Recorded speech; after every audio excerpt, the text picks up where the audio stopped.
Bonjour à tous.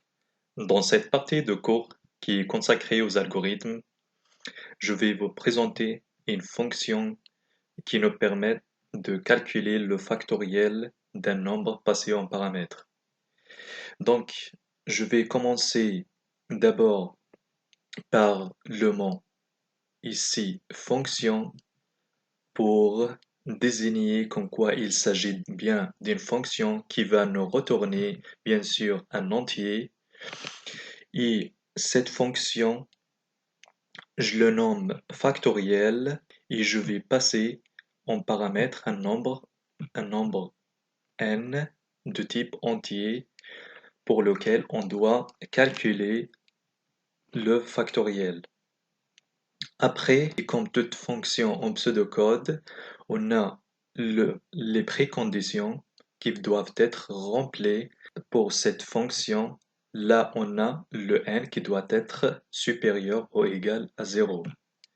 Deuxième chose qu'il faut prendre en considération pour calculer le factoriel, il faut connaître à l'avance le n et le n qui est passé en paramètre ici. Donc, c'est celui pour lequel on va calculer le factoriel. Après, on a le résultat, bien évidemment, ça sera un entier. Et là, ensuite, les variables locales qu'on aura besoin pour calculer le factoriel. Et là, j'aurai besoin de i pour faire l'itération et j'ai besoin aussi de la variable produit. Les deux variables sont de type entier. La variable produit, c'est pour calculer le factoriel.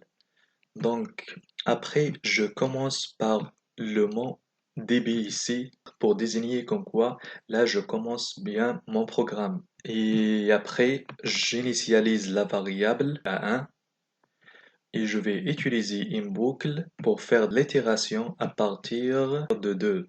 Là, vous me posez la question, pourquoi on a choisi de parcourir notre programme de 2 jusqu'à n, qui est le nombre passé en paramètres?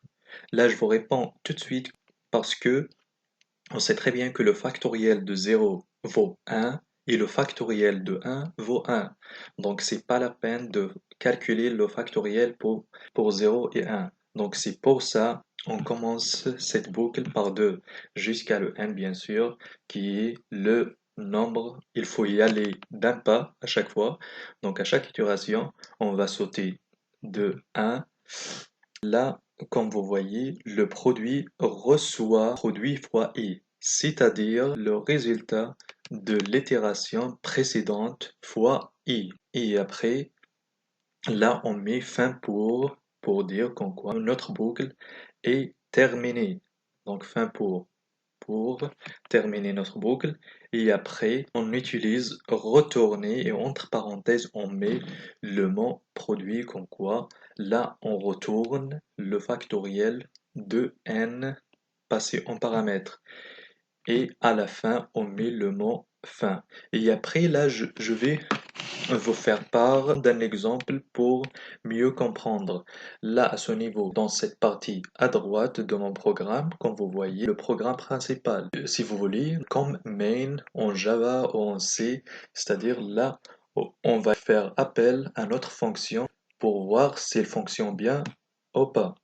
Dans cette partie, je vais vous donner un exemple comment calculer le factoriel de i qui est égal ici à 0 jusqu'à n, jusqu'à 9 ici. Donc j'ai choisi par hasard, donc j'ai fait une boucle de i qui est égal à 0 jusqu'à 9, un pas de 1, et je vais calculer le factoriel de chaque i de cet ensemble, c'est-à-dire pour la première itération, une fois que je fais la première itération, commence à partir de 0, là bien évidemment, je vais afficher le factoriel de 0, ici ça sera un 0, et après égal, je fais ici appel à la fonction factorielle de 0, qui va faire donc appel à la fonction que je viens ici de créer mon programme.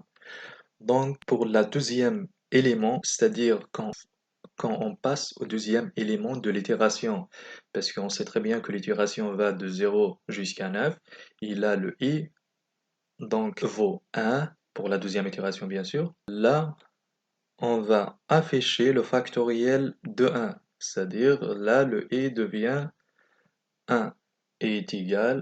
On fait appel, comme pour le premier élément, à la fonction factorielle. Et là, je vais calculer le factoriel de 1. Et comme ça, que je vais faire pour tous les éléments qui restent jusqu'à le dernier élément de ma boucle qui est 9. Et après, je sors de ma boucle avec fin pour. Et là, je termine mon programme avec fin. J'espère que j'étais clair pour vous expliquer cette fonction qui nous permet de calculer le factoriel d'un nombre passé en paramètres.